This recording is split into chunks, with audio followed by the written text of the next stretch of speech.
Greetings and welcome to another impressions video here at Words About Games, and today we're going to be looking at Wasteland 3. Wasteland 3 is the latest entry in the original post-apocalyptic RPG series. The Desert Rangers are on the verge of falling apart, without the supplies they need to keep themselves going for much longer. They take an offer from the Patriarch of Colorado to quell a family uprising in exchange for the supplies they desperately need. Unfortunately, they're swiftly ambushed and almost wiped out. You take on the role of one of the last survivors of the team sent to Colorado and must navigate a deep and complicated world in order to secure the future of your people. Wasteland 3 is a game that revels in taking its time, which is something that's immediately noticeable as you navigate the intricately constructed world of Colorado Springs for its first several hours. After an explosive introduction to the combat, main narrative, and overarching antagonists, who you can definitely tell are super bad guys because they all carry around entrails in their pockets, the game becomes a slow burn. The two rangers you begin the game with are pretty much the last survivors of a devastating ambush, and you need support if you're going to have a hope of completing your mission and saving your people back in Arizona. So, you're given an old military base in Cheyenne Mountain by the Patriarch in exchange for agreeing to deal with his problem, but you'll need to head down to Colorado Springs to find the allies to bring you up to any sort of fighting strength, which means getting involved in the local politics of the numerous different factions, from the local marshals to wealthier families, cultists, respectable business owners, and more.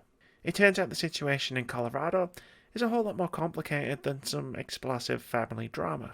You navigate a complex web of corruption, violence, deceit, and betrayal, desperately clinging to whatever morals you've imbued your rangers with, and within a few hours you're waist deep in the machinations of Colorado, making decisions that can have profound and far-reaching consequences for the people who call the state home. Wasteland 3 spins an incredibly fascinating tale that isn't afraid to test your convictions. It's also a game that punctuates its political intrigue and corruption with a sly wit that had me chuckling quite a bit. You'll have to make a lot of decisions, all of which have consequences. Whether to stop the marshals from arresting a man you're reasonably sure had nothing to do with an atrocity, which is naturally a decision that has wider implications than whether or not you're about to have a fight. Wasteland 3 does a good job of making every choice you make feel messy, with very few right answers and plenty of surprises. In the game's opening mission, you can choose to threaten someone holding a fellow ranger hostage, which causes her to flee and saves the ranger's life. However, by allowing the enemy to run, the next group is alerted, meaning you can't get the drop on them, and they immediately execute the two rangers they were holding hostage. Playing into this is the dialogue system, which is fairly typical for a CRPG. Words and violence are your two main options for dealing with any given situation. However, the way your dialogue options work in Wasteland 3 is quite refreshing, especially when compared to a lot of modern choice-based RPGs. While there are skills you can level up that can unlock new options in conversations, there's no, for lack of a better term, speechcraft skill that unlocks the quote-unquote best dialogue options. Take an early encounter with a group of security bots as an example. When the Patriarch hands over Cheyenne Mountain, there are alarms blaring and no one knows why. When you enter the control room, you're stopped by some security robots who demand that you leave. You can fight and destroy them to get past them, or you can talk to them. When I did, I was able to convince them that the order to stop all trespassers was foolish for just long enough to deactivate the alarms and take over the base.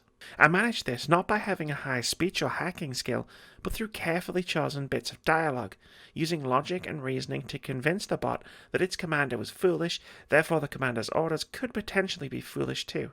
Wasteland 3 is littered with moments such as these, and they're fantastic. Instead of just maxing out speech-related skills and brute-forcing my way through dialogue trees, the game makes me consider the words I'm going to use, which makes the decisions I make feel like they have extra weight, and it does a lot to immerse me in the world and its story. Extra dialogue options that are unlocked through skills are generally reserved for learning more information. They're vocational, rather than something to make dialogue easier to get through at the expense of role-playing. Heck, sometimes it's not in your best interest to even use these added options. If you have the medic skill and you ask the Patriarch why his hands are shaking, he doesn't exactly take too kindly to it. Rebuilding the Rangers in Colorado is almost as compelling as the story itself, especially building your party. You can have up to 6 members in your party, 4 Rangers and 2 companions. Companions are characters you meet in your travels, each with their own strengths, weaknesses, personalities, and storylines. Rangers are characters you can build yourself from scratch, or use pre-made characters from a pool offered to you by the game. Essentially, you can create 4 characters yourself and focus on building a party based around your own playstyle. My party, for example, consists of a sniper with strong leadership, a fast-moving medic with an assault rifle, a shotgun-wielding tech expert, and a heavy weapon specialist who doubles as a mechanic. You can choose to focus your 4 characters in whatever skills you want to take into the world with you, which makes for an incredibly compelling gameplay loop both in and out of combat. And this is combat that feels excellent even in its own right.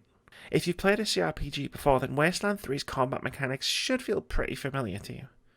This is an isometric grid-based game where your party and the enemies they face trade turns as they trade bullets, usually while crouched behind some cover. There isn't really too much of a twist to it, but what's here is refined and feels solid. While I'm more in awe of the dialogue and conversation mechanics of the game, I'm never particularly mad when I have to solve a problem with my gun as opposed to my words. Wasteland 3 is an excellent RPG. The game does a fantastic job at building an intriguing world packed with a web of complex factions and characters for you to navigate. Your decisions feel weighty thanks to a well thought out conversation system that forces you to roleplay and think about what your character is saying, and then making you feel the full force of those decisions.